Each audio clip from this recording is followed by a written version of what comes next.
Top of the hour, let's get you the update. We are picking up first here on Times Now, where the Popular Front of India apparently formed service teams and killer squads to establish Islamic Rule 2047. Now, this is being mentioned in the chart sheet that has been filed by the NIA. And what goes ahead is even more shocking as part of the agenda to create terror, communal hatred and unrest in society, and to further its agenda of establishing an Islamic rule in India by 2047.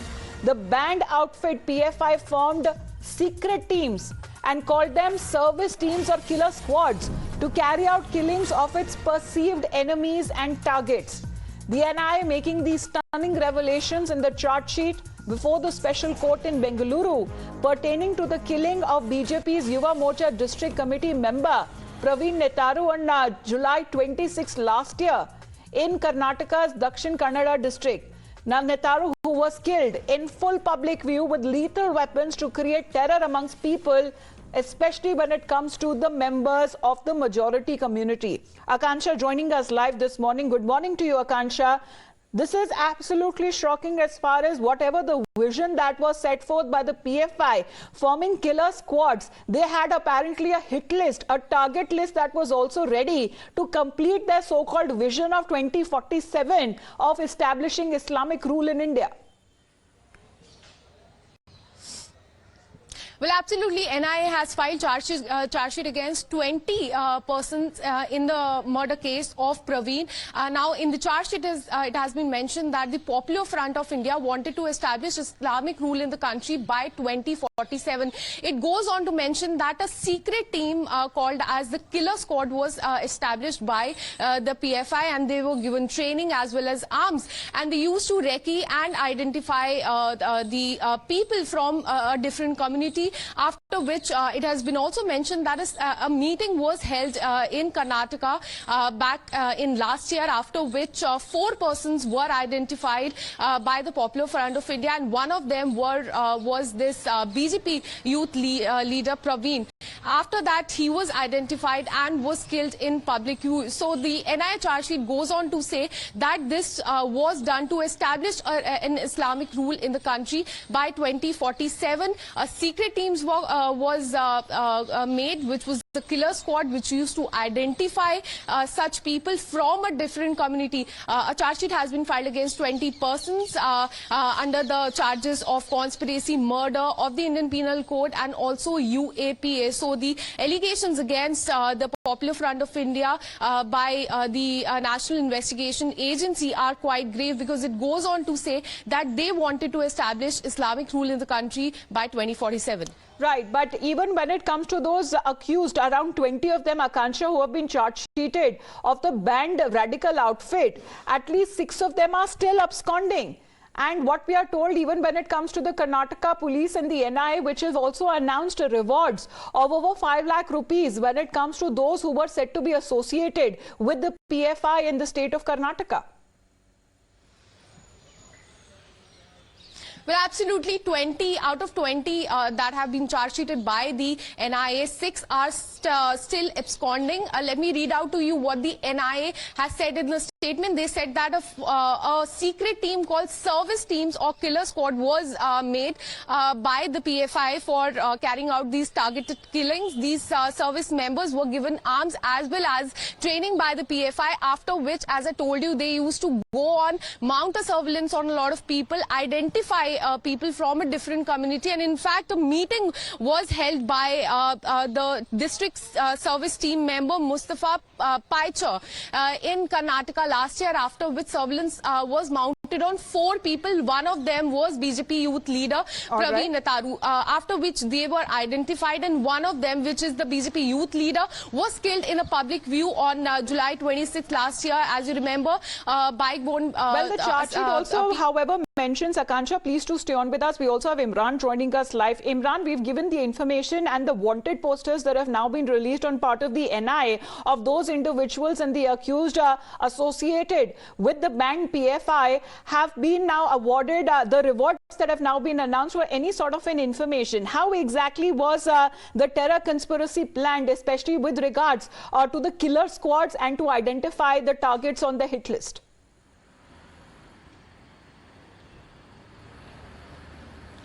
Well, as you know that Praveen Nettaru's case, Praveen was a BJP Yuva Morcha leader, an upcoming leader in the coastal belt of Karnataka, and he was murdered last year in July 22nd in his when he was in his shop and in his town in Sulya. Now this is an incident which led to a lot of protests even within the ranks of the Yuva Morcha. They protested against the party president. Now the NIA has filed a charge sheet very clearly saying that there was a squads made particularly for this incident whose job was to recce and also to identify the persons. In fact, what earlier NIA had said, they had made a kill list of close to around 5 to 6 people whom they wanted to target, and they found when they recce'd, they found that Praveen Nettaru was one who had the least amount of security, and that's the reason why they targeted him. And now they said they had, according to the NIA charge sheet, they have formed a secret teams called service teams or killer squads to carry out this particular killing. And that time NIA had also said, now which has come out in charge sheet,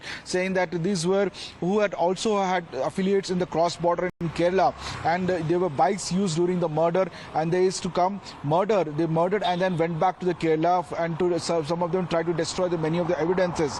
Now these service team members were further trained to kill, assault and kill identified targets. One of the investigation officer had said that they had trained, and in order to particularly kill, what kind of blows will kill instantly, what kind of attacks or with sharp weapons leads to cuts. All these were properly trained, and which particular nerve to target is what they were to be on the hit list. They were instructed to even conduct recce's and to identify and target a prominent member of a particular community, especially from the ruling party, sir. Hello. Yes, sir. What do you have to say on the latest PFI now being indicted? Yes, you said Dave. I'm Captain Karnik. Whom do you want to actually? Yes, sir. To you as well. Okay. Yeah. Fine. I had taken your name, sir. Thanks for inviting me on this debate. In fact, our party has always taken a stand that there is a sinister design, and coastal part of Karnataka has become a very important sleeper cell for all PFI activities. This design was being discussed for quite some time. From 2008 onwards, there have been instances where PFI in different names have been conducting these activities. And there was absolutely no confusion at all. But unfortunately, the Congress government, by releasing 1,000 plus, PFI activists from the, police custody or from the jail, has resulted in this kind of an activity. So we have no doubts. In fact, from our area, one of our former Congress MLA's daughter-in-law was also arrested because of her links with the ISIS. So these have been happening. And somewhere down the line, for short-term political gains, these anti-national activities aimed at disintegrating our country has been overlooked by Congress. The tacit support given for vote bank politics by Congress has been instrumental in ensuring that the PFI takes deep roots into interior parts of Karnataka and elsewhere in the country also. I think NIA has done a wonderful job. They have unearthed all these evidences. With solid evidences, they have gone to file a charge sheet. Moreover, when series of incidents took place, be it Kejehalli, Dejehalli, be it Hubli riots, be it Mangalore riots, even in those incidents, and also the recently happened in Udupi, the hijab incident. Even in that incident, the PFI's involvement is known to everybody now.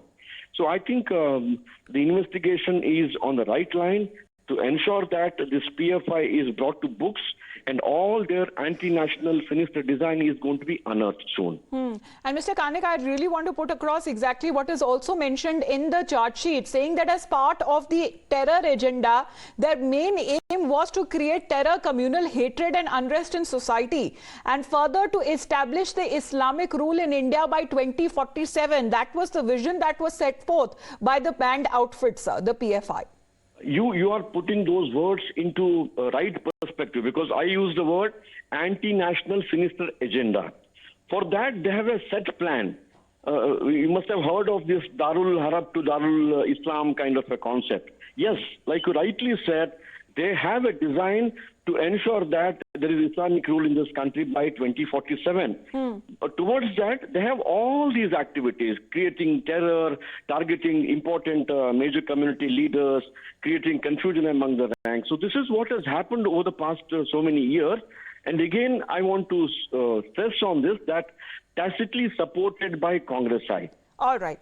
Yeah, this is what I want to say. All right. Mr. Kandik, thank you very much for joining us here on the broadcast. So this is the NIA making these revelations in the charge sheet filed before the special court in Bengaluru pertaining to the killing of BJP's Yuva Morcha District Committee member Praveen Nettaru in July 26 last year. What really happened in Karnataka's Dakshin Kannada district? Let's quickly move on and get you another round of